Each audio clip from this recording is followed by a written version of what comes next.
So in this video, I'm going to show you how to rebuild a mechanical fuel pump, a racing style one that looks like this, sort of like your Kinsler, Waterman, Aeromotive, Enderle maybe even.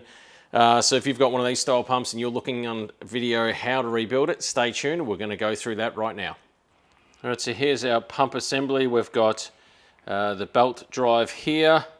We've got our mount here, a collar which the mount bolts onto, and then the pump body. So let's just disassemble this and have a look at the components here.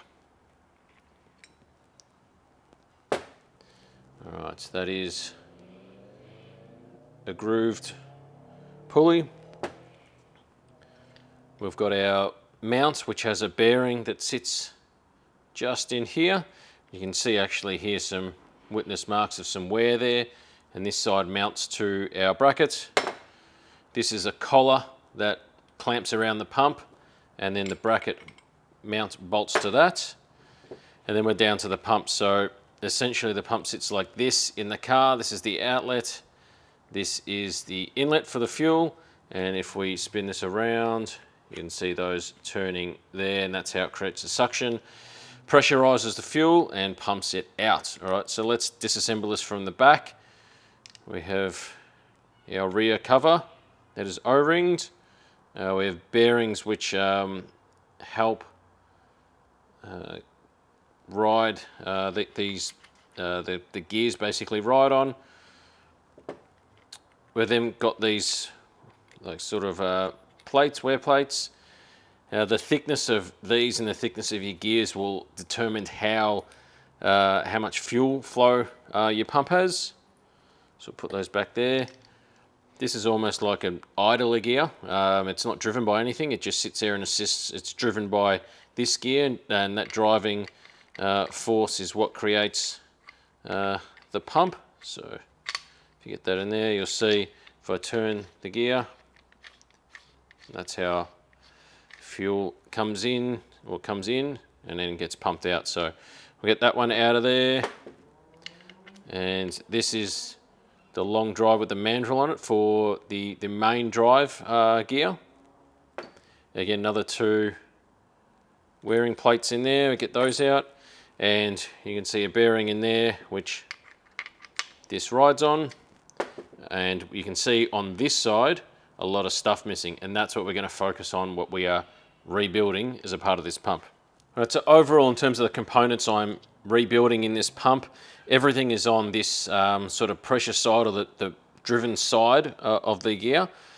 So inside of this from the front, we've got this sealed bearing which will sit in here. This is what this shaft sort of sits on out here, so that supports the end of the shaft. So that one will go in there, and then a circlip, which is here, will go in over the top of that. Second thing we'll have to fit is this new seal. So this material is nitrile. It's a double lip seal with a metal case. This will get pressed into here. There's a little bearing race just there that it sits on. And then the last things we'll push in are these little bearings. I think they're B76 Koyo bearings. So what will happen is one will drop into there, and the other one will get pressed in just here. So it will also go just there and get pressed in and sit level with how that one sits there. So essentially that is all we need to do to rebuild this pump. If there's excessive wear on these gears, you can also replace these. These are just pressed onto these shafts. So if you do have excessive gear, you can, you can get other parts for these. This is essentially, I think, a really old style of a little Bertha sort of pump. But yeah, all right. Let's. I'll press some of these parts in now, and then I'll have a look at it all assembled. Now, because there's not much to these bearings, it's not going to take a lot of force to push them in there. I don't need a big mechanical press. All I'm going to use is a socket, because that socket will just end up sitting flush over there. And I'm going to mount it just in the bench vise and drive them down. So let's see how long we need.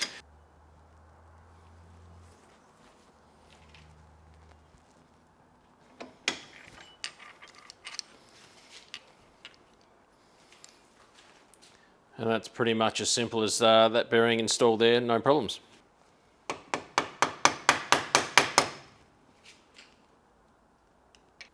So you just also want to make sure that it is not proud of this lip here. So when you push it in with, say, your larger socket, just get a little bit smaller socket that fits just over the OD of the bearing, but fits in the ID of the hole, and just give it a few little light taps to make sure it sits just underneath that surface there, to make sure that it is not proud of there, because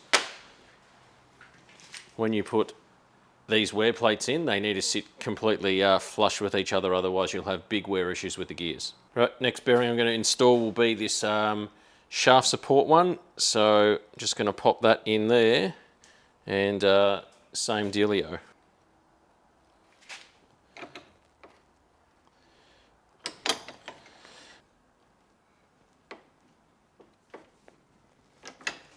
Right, now that'll sit in there nice and pressed in, and what you'll have to do next is we'll fit a circlip, retaining circlip in here to make sure it's held in place. All right, circlip's in there now, bearing moves freely, that's great, and that's not coming out now, so we can move on to the pump seal. So pump seal, the same deal. We've got this metal case seal that has to get pushed into here, and then has to get pushed down far enough to be retained by this O-ring. So same thing as we've done before. Let's get it down in there. It looks like there's also a machined surface, like an outer casing there, so just got to be careful that we don't damage that while pushing this seal in.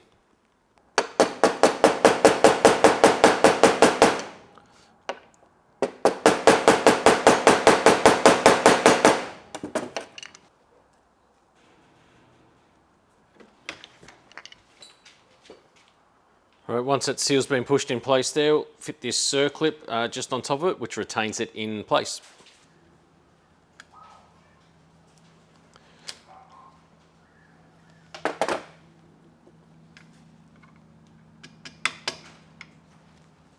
All right, circlip is now in place, and now it's just a case of reassembling everything.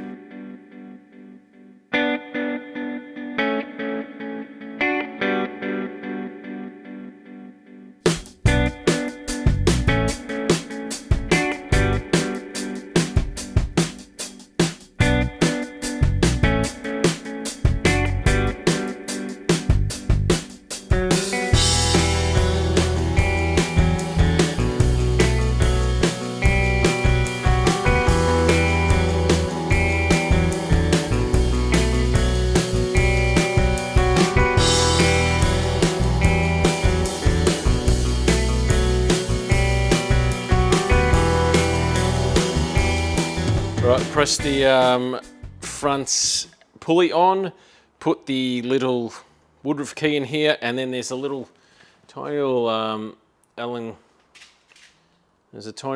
key screw that goes in right there. That just retains that woodruff key to make sure that it can't fall apart. But now essentially it's time to put this back in the car, give it a few spins to start with. It shouldn't just free spin non-stop, because there is load on that seal, that little that lip seal that was the problem to start with on this thing. So if it's free spinning, you know, that seal could be completely worn. If you find that it's not spinning well, or then it grabs in one area, which is what I actually found when I took the pump off this car, I found it would spin and then grab. I could feel a real tight point, which probably means that's exactly where that seal has failed. But this is spinning. I can feel it's exactly where it needs to be in that. Put some WD-40 in there, some lube, just to lubricate everything up before I put it in the car, and it'll be time now to whack this in the car, and hopefully, fingers crossed, that fixes all the problems and all your problems, and we can all get back to racing. So yeah, with that, hopefully that helps you out if you're looking to rebuild one of these mechanical fuel pumps. And yeah, if it did, let me know in the comments. Until next time, I'll see you later.